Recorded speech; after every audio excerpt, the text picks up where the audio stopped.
Bonjour à tous, alors je suis heureuse de vous retrouver aujourd'hui pour vous présenter un petit livre sur l'Awen en solitaire, avancer seul sur le sentier des druides. Donc c'est aux éditions Danae et l'auteur est de Johanna van der Hoven. Je ne me souviens plus si je vous l'avais déjà présenté. Donc du coup, peut-être je vais refaire 2 fois la vidéo, mais c'est pas grave parce que c'est un petit livre très sympa. Vous voyez, il n'est pas très épais, mais par contre, il est très riche d'informations. Donc il est au prix de 14 €. Hein. Voilà, je vous montre les éditions Danae. Alors, le druidisme est un merveilleux chemin spirituel. Sa magie nous aide à construire des relations profondes et durables avec la nature qui nous entoure et par ce lien avec notre environnement, nous avançons sur une voie de vérité, d'honneur et de service. Ce livre est un guide d'introduction pour ceux qui veulent parcourir seuls le chemin du druide pendant aussi longtemps qu'ils le souhaitent. Il parle d'explorer la nature, de s'y relier et d'y trouver sa place. Il traite des fondements du druidisme et de la manière dont il peut appliquer à notre vie quotidienne, lui apporter beauté, magie et mystère. Donc ce livre est destiné à tous ceux qui se sentent appelés à chercher leur propre voie, à se servir de leur esprit et de leur intelligence, de leur compassion et de leur honneur pour créer leur propre tradition au sein du druidisme. Alors, il est très joliment illustré. Donc, ce livre est dédié à tous ceux et à toutes celles qui ont décidé de parcourir en solitaire le sentier de la forêt. Puissons-nous suivre notre sentier dans l'honneur. Je remercie tout particulièrement mon époux Trevor, je t'aime. Donc ici, on a un petit mot à propos de l'auteur, qui est Johanna van der Hoven. Elle est née au Québec. Elle s'occupe régulièrement d'œuvres de charité et elle travaille pour sa communauté. Elle a écrit d'ailleurs plusieurs livres sur le druidisme. Donc ici, on va retrouver aux éditions Danae tous les réseaux sociaux où on peut les retrouver. On va donc avoir un sommaire. Donc vous voyez, il y a beaucoup de chapitres. Et puis ici, on a une introduction. Donc elle vous parle d'elle, comment elle suit son propre chemin dans le druidisme. La première partie, la base du druidisme. Donc, une brève histoire des druides, qui étaient les Celtes. Donc, c'est un livre quand même assez intéressant. On va apprendre beaucoup de choses sur l'histoire, l'histoire des Celtes et des druides. Le renouveau druidique. Qu'est-ce que le druidisme ? Donc, c'est la tradition spirituelle indigène de Grande-Bretagne, d'Irlande et de certaines parties d'Europe. Et il est maintenant devenu une voie suivie par des gens du monde entier. C'est une ancienne tradition païenne qui renforce une relation entre les gens et la terre. Le druide trouve son inspiration dans le monde naturel qui l'entoure. Voilà, donc là, elle va vous expliquer pourquoi être druide, qu'est-ce que le druide fait de sa journée, à quoi le druide, il est surtout très connecté à la terre, à la nature. Le druidisme et l'Awen, donc c'est une ouverture à notre soi, à notre esprit ou à notre âme, pour voir véritablement dans les profondeurs de la nature, de tous les êtres, et même dans la nature de l'être, tout simplement. Donc vous voyez, on a quand même plusieurs pages, elle nous explique bien ce que c'est, les dieux dans le druidisme. Donc le plus souvent, on commence par les dieux des panthéons celtiques, ceux qu'auraient connus nos prédécesseurs en Grande-Bretagne et dans certaines parties d'Europe. Ça peut être des divinités galloises, irlandaises. Donc voilà, on va donc... Ça va être intéressant ça sur les dieux. Ensuite, elle va nous parler les ancêtres dans le druidisme. Donc dans le druidisme, nous rendons hommage à nos ancêtres par le sang, mais aussi aux ancêtres de notre tradition. Ceux qui ont partagé notre vision du monde et de notre région, ceux qui font partie de notre terre. Donc c'est intéressant de vous intéresser à vos ancêtres, quelle que soit la région où vous vivez. Ça peut être intéressant de faire une recherche, voilà, suivant où vous vivez en Bretagne, si vous vivez dans les Landes, ou voilà, chaque région souvent a ses ancêtres, a ses dieux d'ailleurs, et a ses déesses.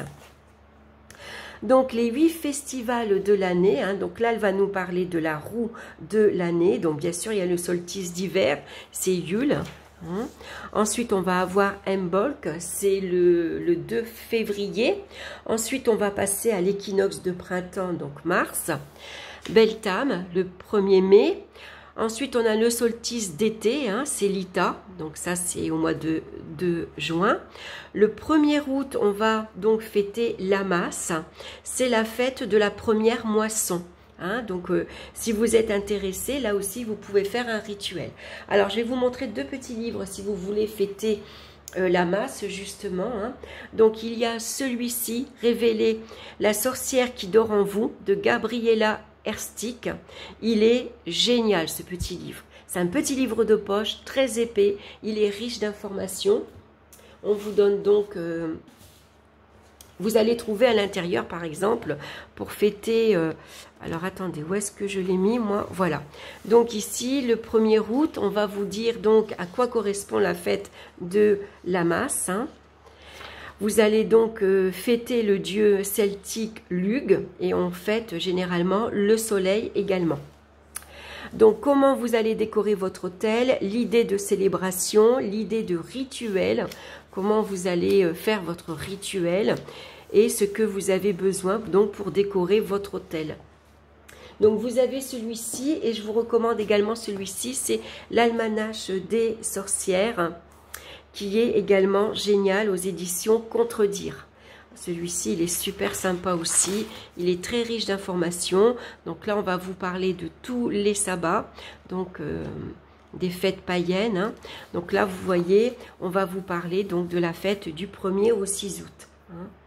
Et on va vous expliquer donc à quoi correspond cette fête, comment vous allez la fêter, qu'est-ce que vous pouvez faire. Donc là, on va faire du pain, on va décorer son hôtel avec des pommes, avec de la bière, avec du pain également qu'on va confectionner soi-même avec des céréales. On va donc mettre des épis de blé sur son hôtel et on va y rajouter des bougies orange et jaune. Orange donc c'est pour fêter la moisson, jaune pour le soleil. Et vous pouvez mettre donc des représentations de la fête l'Amas et puis du dieu Lugh. Hein. Voilà, donc c'est super intéressant. Vous voyez, on va faire avec les épis de blé ici. Elle nous montre qu'on peut faire une... C'est pas vraiment une croix, hein, puisqu'on va se servir de 4 épis de blé qui vont nous indiquer les 4 directions. Hein, nord, sud, est et ouest. Et qu'on va accrocher à sa porte d'entrée. Voilà, et puis la célébration, le rituel. Donc voilà, ces petits livres-là, je vous le recommande, ils sont géniaux. Ils sont géniaux, pardon. Donc après le mois d'août, on va retrouver donc l'équinoxe d'automne, hein, qui commence le 22 septembre, le 20 au 22 septembre. Et puis ensuite, on va retrouver donc Samhain, Halloween, hein, pour la Toussaint, le 31 octobre. Voilà, ça c'est les 8 fêtes qu'on va fêter dans la roue de l'année. Ensuite, on a le druidisme en pratique, donc la méditation. C'était très important de méditer régulièrement, ne serait-ce que 5 minutes par jour. Hein. Donc, elle vous parle de la méditation ou méditation conscience ou assise. Et la marche méditative, hein, parce que c'est vrai que des fois, c'est très difficile de rester inactif, assis pendant 10 minutes. On n'arrive pas souvent à méditer parce que c'est là où justement c'est le mental qui va prendre le contrôle. On va penser qu'on doit aller faire les courses, qu'on doit acheter ça, qu'on a telle facture à payer, que ah oui c'est vrai, il faut que j'aille chercher les enfants à l'école, demain il faut que je fasse ci. Et puis finalement on n'arrive pas à méditer. Alors que la marche méditative, on va se concentrer sur ce qui se passe dans notre entourage, ce qui se passe autour de nous. Donc si vous allez vous promener à la rivière ou à la mer, vous allez regarder la mer, vous allez regarder l'horizon, vous allez écouter les vagues, le vent, et donc votre esprit est ailleurs. hein. Et donc c'est comme ça qu'on médite finalement des fois sans même s'en rendre compte. Quand on se promène dans la forêt, on va écouter le chant des petits oiseaux, on regarde la nature, on regarde les plantes, on regarde le paysage et on écoute ses pas également, hein. Et du coup on arrive à ne pas penser en se concentrant justement sur ce qui nous entoure. Donc la discipline est l'avantage de la méditation, bien sûr. Ensuite, on a la prière, hein. La prière, c'est un mot magnifique, il rend bien sur la page, il coule sur la langue. Donc après, bien sûr, hein, tout dépend de vos croyances, hein. Donc elle va vous donner quelques exemples de prières quotidiennes. Donc là, c'est la prière de Siegfried. Salut au jour et au fils du jour, au revoir à la nuit et à ses filles. Pose sur nous ton regard bienveillant et accorde la paix à ceux qui vivent ici. Salut aux dieux, salut aux déesses, salut à la terre puissante et féconde. Donne-nous ici esprit et éloquence et des mains guérisseuses pour toute notre vie. Donc c'est une petite prière que vous pouvez réciter en vous levant. Voilà, être druide, c'est ça aussi, hein, voilà, on est vraiment connecté dès le matin à la nature, hein, à la vie en fait. Donc c'est une petite prière qu'on peut réciter de suite. Donc on va avoir une prière de sérénité, d'exemples de prière d'action de grâce, de l'aide et la guidance, exemple de prière spontanée également, en voyant la lune par exemple, hein. Vous êtes chez vous tranquillement, tout le monde est couché, vous êtes toute seule au calme, vous pouvez vous mettre au rayon de la lune à la fenêtre et vous pouvez réciter « Belle lune qui porte la lumière au sein des ténèbres, souveraine de la mer et des cycles des femmes, sage que je te rends hommage ». Sache que je te rends hommage, guide-moi dans l'obscurité de la nuit et vois mon amour qui se reflète en toi. C'est très joli, c'est des petites prières très courtes, mais je les trouve très très poétiques. Et vous pouvez également faire une prière dans un orage, hein. Donc le voyage intérieur ensuite, hein. Donc le voyage intérieur est un outil dont on se sert quand on a atteint un état méditatif où l'on peut résoudre ses problèmes ou chercher l'inspiration. Ses applications sont infinies. C'est une forme de méditation guidée, hein. Donc là justement, elle vous guide. Donc c'est un petit texte à enregistrer et que vous pouvez réécouter et méditer en l'écoutant. Ensuite, on a le voyage extérieur. Donc, nous devons faire connaissance avec la terre où nous vivons, tout comme nous devons connaître les plans intérieurs. Cet exercice est conçu pour nous mettre en phase avec notre environnement naturel, pour nous faire sortir dans le monde physique et développer une relation réelle, concrète avec lui. Voilà, hein, ça va être un exercice intéressant puisqu'il peut nous arriver de trop nous enfermer dans notre tête et d'oublier le monde qui nous entoure. Et c'est vrai qu'on a tendance à être énormément dans le mental, hein. C'est très très difficile de ne pas penser, hein. On a continuellement le cerveau en ébullition. Créer un hôtel et un espace sacré.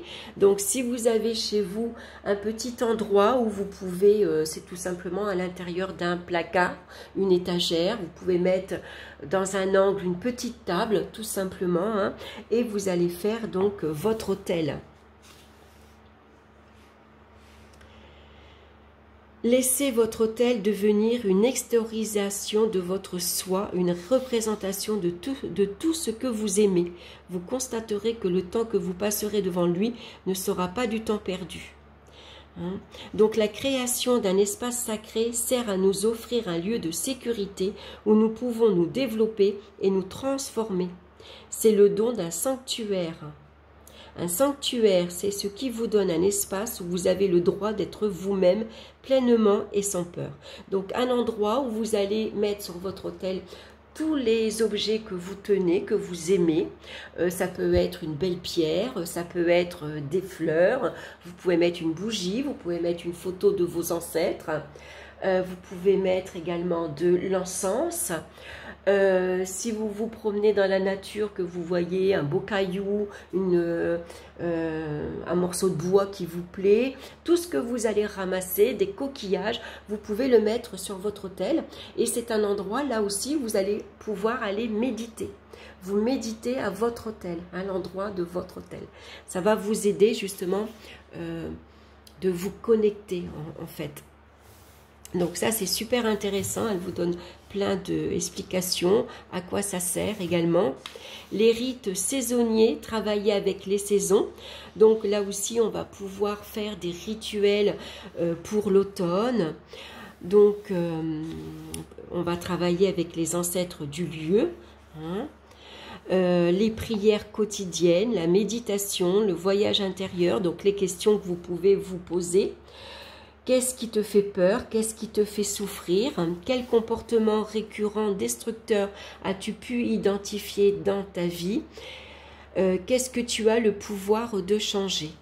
Hein? Et on va faire après un voyage extérieur et puis comment vous allez décorer votre hôtel, qu'est-ce que vous allez mettre pour l'équinoxe de l'automne. Enfin, ensuite, on va faire ça aussi pour l'hiver, hein, donc pour Sahem également.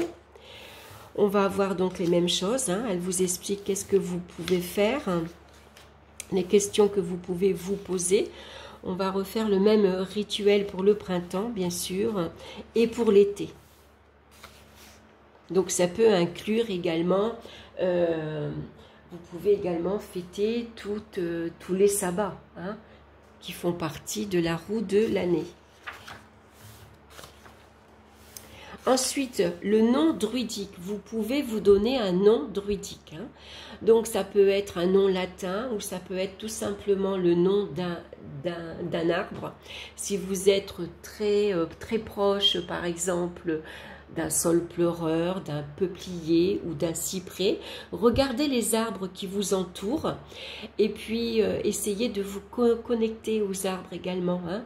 Prenez du temps de les toucher, de vous méditer auprès d'un arbre par exemple.